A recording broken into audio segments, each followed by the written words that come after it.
રઘુરાજ સ્વામીએ કૃપાદેવ વિશે લખ્યું છે કે નમિરાજ જોઈને ઇન્દ્ર પરીક્ષા કરવા એમાં ક્રોધ માન કશું દીઠું નહીં, જરાય ચડ્યો નહીં. એટલે ઇન્દ્ર વખાણી ગયો કે ધન્ય છે તને કે તને ક્રોધ નથી, તે માયા જીતી, તે કશાવ જીત્યા. પ્રભુશ્રી કે છે એ તો સંન્યાસી હતા, કૃપાવત તો વેપારી, એને તે તેના કર ચડી ગયા એમ કે છે. પ્રભુશ્રી કહેતો તો કવિને આવું ના આવડે. તમે વેપારી છતો આટલી ઊંચી દશા, બે ધારી તલવાર, પોતે સાચી બોલ્યો કે કઈ ચોટ જ નહીં દઉં, અને પાછું બહારથી બતાવવાનું કે છોકરાને કેમ મારા બાપ મારી સેવા સરખે રાખે છે.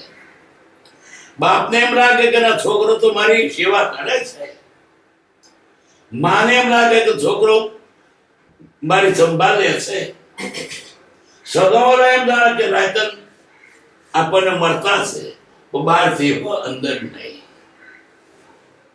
કેવું અઘરું છે આ, કેવું અઘરું છે. પ્રભુની ભાષામાં કહું, હું અઘરી પણ કોઈ કાઢી નિર્લેપ રહ્યા છે, દર કમરવત રહ્યા છે. આટલો સંસાર કરતા છતાં કઈ લેપાયા નથી. જે જગમાં લેપાયા નહીં, સૂર્ય બીજા રામ સમા, એ વેપાર તો ઉદયથી કરતા હતા, ગમતો નતો. એટલે અંદર તો વેપાર છે જ નહીં, પણ બહારથી વેપાર દેખાવું પડે છે. ઝવેરી છે, વેપારી છે, વણિયા છે, છોકરાના બાપ છે, બરીના પતિ છે. એ બધા પતિ ને છોકરાનો બાપ એ નથી. બે ધારી તરફ પર ડબલ રોડ પર કામ કરવાનું. બહાર અંદરથી વૈરાગ, બહારથી સંસાર થતો દેખાય. એટલે પેલા રાજી થાય કામ રાયતન બધું કમાવે છે, સારું છે. એને કમાણી નથી પડી. પ્રભુશ્રી આ કાળમાં આપણી અપેક્ષા એને વાતો કરીશ. આપણા જેવા થઈને, ગુંગળા જેવા થઈને, કારણ કે આ જીવનું હિત કેમ થાય તે જોયું.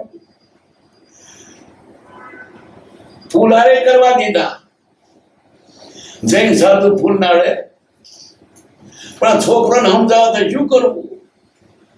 અજ્ઞાનીના અનુગ્રહના અર્થે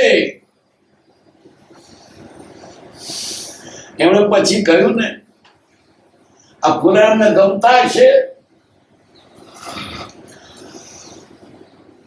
પણ ન ગમતા ઘૂંટડા પી ગયા. કા છોકરો હારું. અજ્ઞાનીના અનુગ્રહે રૂપાનું કહ્યું જાય છે. અગા શાસ્ત્રમાં ગોમડાના ઢોરો જેવા પાટીદારો, અક્કલ વગરના, એને પાટીદારની ભાષામાં પાટીદારને રોક્યા. ભાઈ તો રૂડો છું. આયા આત્મા મારી આત્મા. કેમ? આ જીવના હિતને માટે પોતે આપણા તેમના જેવા થયા. વર્ષો સુધી તેમ જ ચાલ્યું. પછી જોયું કે આ જીવો કબજે આયા. પછી કૃપાદેવે અને પ્રભુશ્રીએ કોથળાથી બિલાડું કાઢ્યું. આ તો જૈન ધર્મ. કોઈ જૈન ધર્મ જાણતું જ નહોતું એને. બાપાનો ધર્મ, બાપાનો આશ્રમ. વર્ષો સુધી વાત ના જાણી કે જૈન ધર્મ છે. શા માટે? અજ્ઞાનીના અનુગ્રહને માટે.